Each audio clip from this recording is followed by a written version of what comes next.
There are many red flags. The losses have gone up more than 15 times. Byju's has announced that it will lay off 2,500 employees. 4,564 crores. I'll repeat that. Every single day in that financial year, Byju's lost 12.5 crore rupees. Byju India का सबसे ज्यादा valuation वाला startup, yes, but अगर मैं आपको कहूं कि Byju is not an edtech company, Byju is a sales company, yes this is true. इसके लिए हम शुरू समझते हैं कि 2008 में बायजू रविंद्र, जो बायजू के फाउंडर हैं, उन्होंने कैट 100% के साथ क्रैक किया। उसके बाद 2009 में उन्होंने कैट की कोचिंग देना स्टार्ट करी। करते करते उन्हें ये एडटेक का आइडिया क्रैक हुआ और 2011 में उन्होंने थिंक एंड लर्न के नाम से अपनी कंपनी को रजिस्टर करवाया, जिसमें कि उन्होंने सोचा कि वो K-12 सेगमेंट्स को केटर करेंगे, यानी कि KG से 12 वाले जो बच्चे हैं सबको केटर करेंगे। चलते चलते इस कंपनी का जो आइडिया था बहुत अच्छा लगा इन्वेस्टर्स को, बहुत ज़्यादा फंडिंग भी मिली और 2015 में उन्होंने ऐप लॉन्च कर दिया। 2017 में उन्होंने शाहरुख खान को as a brand ambassador appoint किया और 2017 में ये $1 बिलियन वैल्यूएशन यानी कि यूनिकॉर्न भी बने और 2016 से 18 तक इनके रेवेन्यू 5 टाइम्स ग्रो करे और उसके बाद 2020 में तो इनके रेवेन्यू इतने ग्रो करे ड्यू टू कोविड में तो मानो कि जैसे एडटेक के लिए लॉटरी ही लग गई थी। अब बस देखने वाली बात ये थी कि इतने कम टाइम में इनके रेवेन्यूज इतने ज्यादा बूस्ट कैसे करें। तो इसका जो पहला रीजन है वो है डाटा।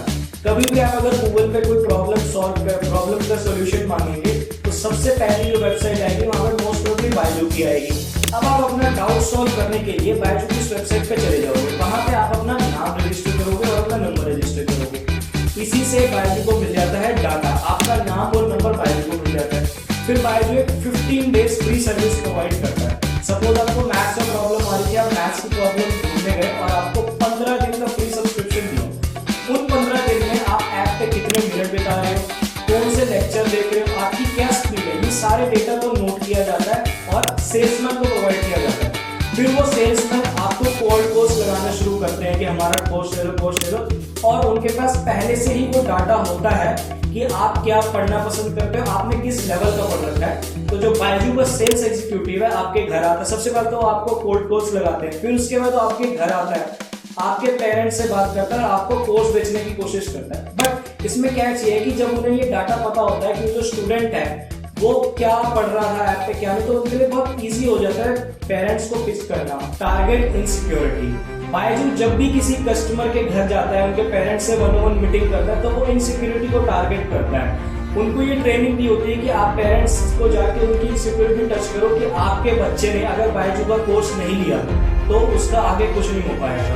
और ये भी बताया जाता है कि जब वो किसी स्टूडेंट के घर जाते हैं उनके पेरेंट्स के साथ मीटिंग करने के लिए, या फिर वो जूम मीटिंग करते हैं with the parents and that student, तो वो स्टूडेंट को ह्यूमिलेट करते हैं उसके पेरेंट्स के सामने, ताकि पेरेंट्स को ऐसा लगे कि उनके बच्चे को कुछ नहीं आता होती थी। फिर वो जूम पे पेरेंट्स को बुलाते थे और साथ में बच्चे को भी, फिर कहते थे कि एक टेस्ट लेंगे हम आपके बच्चे का जिससे आपको डिस्काउंट मिलेगा।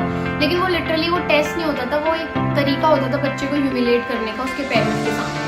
तो वो मुझे बहुत ज्यादा गंदा लगा। इस होप में कि उनका बच्चा कुछ बड़ा कर लेगा, इस होप में वो पेरेंट्स अपने बच्चे को बायजू का कोर्स लेके दे देते हैं।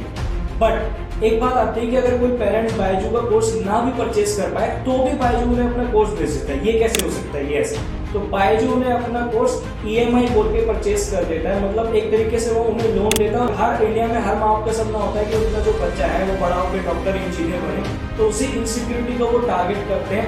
और इंडिया में एक खास बात है कि एडटेक सेक्टर में आप कितना भी पैसा चार्ज कर लो, अगर आप उन्हें होप दिखा रहे हो, so basically Byju is not in a business of selling courses, Byju is in a business of selling hopes. अब बात आती है कि ये सब अगर इतने स्मूथली चल रहा था, बायजू के रेवेन्यू इतने अच्छे ग्रो कर रहे थे, तो आखिर बायजू को इतना तगड़ा 4,588 करोड़ का लॉस फाइनेंशियल ईयर 21 में कैसे हुआ? इसका जवाब आता है rapid expansion and over acquisitions. तो इसी के चलते बायजू ने बहुत सारी एक्विजिशन की, जैसे कि इन्होंने आकाश इंस्टीट्यूट को एक्वायर किया, टॉपर, ग्रेड अप, ऐसे कई प्लेटफॉर्म जैसे कि व्हाइट हेड जूनियर, इन्होंने इन सबको खरीदा एक बायजू यूनिवर्स बनाने के लिए कि बच्चा पहले हमारे K-12 सेगमेंट जो है उसमें पढ़े, उसके बाद अगर उसके बाद बच्चे को कोडिंग करने का मन है तो वो भी व्हाइट हेड जूनियर से करे जो कि बायजू ने खरीद रखा है। और अगर कभी किसी बच्चे को एंट्रेंस की तैयारी करने का मन करे तो वो आकाश इंस्टीट्यूट से कर ले एंट्रेंस की तैयारी।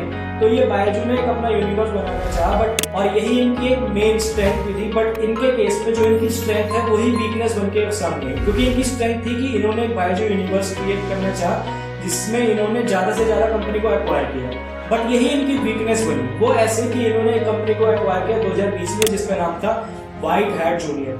सबने इसकी एड जरूर देखी होंगी मार्केट में, जो कि क्लेम करता था कि हम 6th के बच्चों को कोडिंग सिखा रहे हैं, ऐप बनाना सिखा रहे हैं। बट आगे चल के इस कंपनी की बहुत बदनामी, जब पेरेंट्स ने अपना बैड रिव्यू देना स्टार्ट किया कि हमारा बच्चा ऐप तो बनाना सीख गया लेकिन अब वो इसका करे क्या। और ऐसे काफी ही फेक न्यूज आए जहां दिखाया गया कि एक 10th क्लास के बच्चे ने कोडिंग सीखी, बड़ी बड़ी कंपनियां खोली और वो TEDx में स्पीच देने गया। लेकिन बायजू के जो फाउंडर हैं रविंद्रन, इसके बारे में बिल्कुल भी फिक्र नहीं कर रहे हैं। वो कहते हैं कि अगर हम इतनी सारी कंट्रीज में ऑपरेट कर रहे हैं तो हमें कहीं ना कहीं तो लॉस झेलना ही पड़ेगा। तो बायजू के जो 2021 में जो लॉसेज है वो है एक साल के 4588 करोड़। मतलब अगर आप इसको डिवाइड करेंगे तो रोज का 12 करोड़ से ऊपर का इनको लॉस हुआ है। तो सबसे पहला जो इनका कारण है इनके ह्यूज लॉसेस का वो है व्हाइट हैट जूनियर। इनका जो लॉस है वो उसका जो आधा है वो व्हाइट हैट जूनियर की वजह से ही हो रहा है।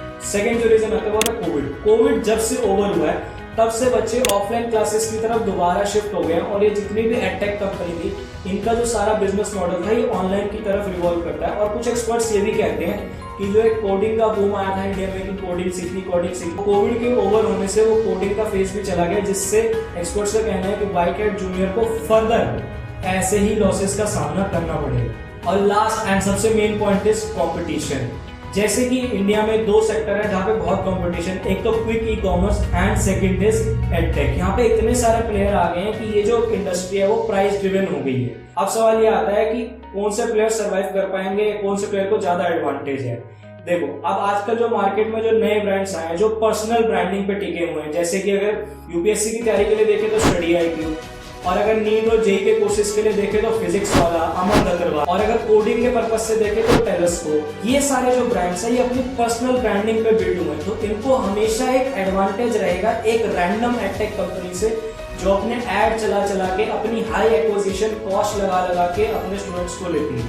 और इनका जो सबसे बड़ा चैलेंज ये है बायजू और बायजू और अनअकैडमी ऐसी कंपनियों का, कि ये जितना भी कस्टमर एक्विजिशन कॉस्ट लगा ले ये प्रोबेबिलिटी बहुत कम है कि एक साल अगर बच्चे ने इनका कोर्स ले लिया तो अगले साल में वो इन्हीं का कोर्स लेगा बिना कस्टमर एक्विजिशन कॉस्ट लगाए। अब सवाल ये आता है कि आखिर एडटेक कंपनीज का फ्यूचर क्या होगा, आइदर ऑनलाइन और ऑफलाइन, इनमें से कुछ भी नहीं। जो प्रॉपर मॉडल होगा एडटेक का वो होगा हाइब्रिड मॉडल, यानी कि कुछ क्लासेस ऑनलाइन कुछ क्लासेस ऑफलाइन। आजकल इंडिया में 2 ही टाइप के स्टार्टअप्स जो है इन्वेस्टर को बहुत ज्यादा अट्रैक्ट कर रहे हैं।